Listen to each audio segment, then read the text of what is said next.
इस तरह का मैप एनिमेशन बनाने के लिए हम ओपन करेंगे एलाइट मोशन और प्लस आइकन पर क्लिक करके क्रिएट प्रोजेक्ट पर क्लिक कर देंगे। इसके बाद अगेन प्लस आइकन पर क्लिक करेंगे और यहां से अपने मैप इमेज को ऐड कर लेंगे और इसे स्क्रीन पर अच्छे से सेट कर लेंगे। इतना करने के बाद अगेन प्लस आइकन पर क्लिक करके मीडिया से रेड इमेज को ऐड कर लेंगे और इसे अच्छे से सेट कर लेंगे। इसके बाद इसके ब्लेंडिंग एंड ऑम्पिसिटी में जाकर कंट्रास्ट पर क्लिक करेंगे और यहां से ओवरले पर क्लिक कर देंगे। इतना करने के बाद अगेन प्लस आइकन पर क्लिक करेंगे और यहां से इस वाले शेप को ऐड कर लेंगे और इसके कलर को वो हाइड कर देंगे। इसके बाद इस शेप को कुछ इस तरह का बना लेंगे। इतना करने के बाद अगेन प्लस आइकन पर क्लिक करेंगे और यहां से इस वाले शेप को ऐड कर लेंगे एंड इसके कलर में जाकर इसके कलर को हाइड कर देंगे। इसके बाद इसे छोटा करके इसके नीचे कुछ इस तरह से सेट कर लेंगे। इतना सब करने के बाद रेक्टेंगल शेप को सिलेक्ट करके इसके एडिट शेप में जाएंगे और यहां से एक की फ्रेम ऐड कर लेंगे। इसके बाद लेयर में थोड़ा आगे आकर दूसरा की फ्रेम ऐड कर लेंगे और पहले की फ्रेम पर आकर एक्स वैल्यू को 0 कर देंगे। इतना सब करने के बाद ऊपर की लेयर को सिलेक्ट करके इसके मूव एंड ट्रांसफॉर्म में जाएंगे और यहां से एक की फ्रेम ऐड कर लेंगे और स्केल ऑप्शन पर क्लिक करके यहां से भी एक की फ्रेम ऐड कर लेंगे।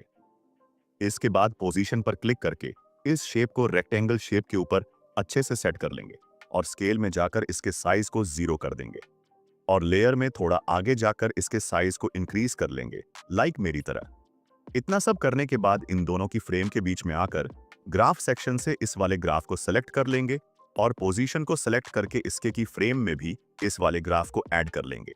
इसके बाद रेक्टेंगल पर क्लिक करेंगे और इसके एडिट शेप पर क्लिक करके इन दोनों की फ्रेम के बीच में ग्राफ सेक्शन से वाले ग्राफ को ऐड कर लेंगे। इतना सब करने के बाद हमारा कुछ इस तरह का बार एनिमेशन बन जाएगा। इसके बाद अब हम ऐड करेंगे टेक्स्ट। टेक्स्ट ऐड करने के लिए प्लस आइकन पर क्लिक करेंगे और यहां से टेक्स्ट में जाकर अपने टेक्स्ट को ऐड कर लेंगे। तो मैंने यहां पर शिकागो को लिख दिया है। इसके बाद इसके कलर में जाकर इसके कलर को ब्लैक कर देंगे। इसके बाद इस टेक्स्ट को इस शेप के ऊपर अच्छे से सेट कर लेंगे। सेट हो जाने के बाद इसके इफेक्ट में जाएंगे और यहां से ड्राइंग प्रोग्रेस इफेक्ट को सेलेक्ट करके दूसरे वाले ऑप्शन पर क्लिक कर देंगे। इतना करने के बाद इसकी लेयर को शेप लेयर के अकॉर्डिंग अच्छे से सेट कर लेंगे। इतना सब करने के बाद ऊपर की तीनों लेयर को यहां से सेलेक्ट करके ऊपर इस ऑप्शन पर क्लिक कर देंगे, जिससे कि यह एक ग्रुप में कन्वर्ट हो जाएगा। इसके बाद ग्रुप की लेयर को सेलेक्ट करेंगे और इसके मूव एंड ट्रांसफॉर्म में जाकर इस शेप को शिकागो के ऊपर अच्छे से सेट कर लेंगे और इसे जूम आउट भी कर देंगे। इतना करने के बाद इसकी लेयर की एक डुप्लीकेट लेयर बना लेंगे। इसके बाद डुप्लीकेट लेयर के मूव एंड ट्रांसफर में जाएंगे और इसे लॉस एंजेलिस के ऊपर अच्छे से सेट कर लेंगे। इसके बाद डुप्लीकेट लेयर पर क्लिक करके इसके एडिट ग्रुप पर क्लिक करेंगे। इसके बाद यहाँ टेक्स्ट पर क्लिक करके इसके टेक्स्ट को चेंज कर देंगे। इसके बाद सही पर क्लिक कर देंगे।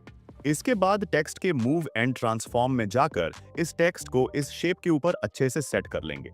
इतना सब करने के बाद हमारा कुछ इस तरह का एनिमेशन लगेगा। तो इस एनिमेशन में हम सबसे पहले लॉस एंजेलिस को शो करेंगे, इसके बाद शिकागो को। तो इसके लिए शिकागो की लेयर को पीछे कर देंगे। इतना करने के बाद प्लस आइकन पर क्लिक करके वेक्टर ड्राइंग पर क्लिक करेंगे और यहां से कुछ इस तरह से 3 पॉइंट्स बना लेंगे। इसके बाद मिडिल पॉइंट पर क्लिक करके इस ऑप्शन पर क्लिक कर देंगे, जिससे कि ये लाइन कर्व में कन्वर्ट हो जाएगी। इतना करने के बाद इसे थोड़ा और कर्व कर लेंगे, लाइक मेरी तरह। इसके बाद इसके कलर में जाकर इसके कलर को नो फील कर देंगे एंड इसके बॉर्डर एंड शैडो में जाकर यहां से इसके स्ट्रोक इनेबल कर देंगे और इसके कलर को व्हाइट कर देंगे। इसके बाद इसकी स्ट्रोक वैल्यू को भी थोड़ा इंक्रीज कर लेंगे। इतना करने के बाद इसके इफेक्ट सेक्शन में जाकर ड्राइंग प्रोग्रेस नामक इफेक्ट को ऐड कर लेंगे और इसके बाद एंडिंग पॉइंट को सेलेक्ट करके इस लेयर के स्टार्टिंग में आकर यहां से की फ्रेम ऐड कर लेंगे और इसकी वैल्यू को 0 कर देंगे और लेयर में थोड़ा आगे जाकर इसकी वैल्यू को 100 कर देंगे। इतना करने के बाद इन दोनों की फ्रेम के बीच में आकर ग्राफ सेक्शन से इस वाले ग्राफ को सेलेक्ट कर लेंगे। इसके बाद हमारा एनिमेशन कुछ इस तरह का लगेगा। इसके बाद इसके इफेक्ट सेक्शन में जाकर स्ट्रिप्स नामक इफेक्ट को ऐड कर लेंगे और इसकी सेटिंग में जाकर इसकी काउंट वैल्यू को थोड़ा इंक्रीज कर लेंगे। इसके बाद कलर पर क्लिक करके ब्लैक कलर को सेलेक्ट कर लेंगे और यहां से 5 आउट को भी ऑन कर देंगे। इसके बाद पेज पर क्लिक करके यहां से एक की फ्रेम ऐड कर लेंगे और लेयर में थोड़ा आगे जाकर दूसरा की फ्रेम भी ऐड कर लेंगे। इसके बाद पहले की फ्रेम पर आकर फेस वैल्यू को थोड़ा इंक्रीज कर लेंगे। इसके बाद इन दोनों की फ्रेम के बीच में आकर ग्राफ सेक्शन से इस वाले ग्राफ को सिलेक्ट कर लेंगे। इतना सब करने के बाद हमारा एनिमेशन कुछ इस टाइप का लगेगा। अब हम इसमें एक एरोप्लेन को ऐड करेंगे, तो इसके लिए प्लस आइकन पर क्लिक करेंगे। एंड मीडिया में जाकर एक एरोप्लेन पीएनजी को ऐड कर लेंगे एंड इसके मूव एंड ट्रांसफॉर्म में जाकर इसे यहां पर कुछ इस तरह से सेट कर लेंगे। इसके बाद इसकी लेयर को सेलेक्ट करके इसके इफेक्ट सेक्शन में जाएंगे एंड मूव एंड ट्रांसफॉर्म पर क्लिक करके मूव अलोंग पाथ नामक इफेक्ट को ऐड कर लेंगे। इसके बाद इसकी ओरिएंटेशन को थोड़ा पीछे की ओर कर लेंगे ताकि ये लाइन के अकॉर्डिंग सेट हो जाए। इतना सब करने के बाद इसकी लेयर के स्टार्टिंग में आकर प्रोग्रेस पर क्लिक करके यहां से की फ्रेम ऐड कर लेंगे एंड लेयर में थोड़ा आगे जाकर प्रोग्रेस वैल्यू को इंक्रीज कर लेंगे जब तक ये शिकागो तक ना पहुंच जाए, और ओरिएंटेशन को भी थोड़ा सेट कर लेंगे। इतना सब करने के बाद इन दोनों की फ्रेम के बीच में आकर ग्राफ सेक्शन से इस वाले ग्राफ को सेलेक्ट कर लेंगे। इसके बाद इन सभी लेयर को सेलेक्ट करके ऊपर इस ऑप्शन पर क्लिक कर देंगे जिससे कि ये एक ग्रुप में कन्वर्ट हो जाएगा। इतना सब करने के बाद आपका एनिमेशन बनकर तैयार हो जाएगा।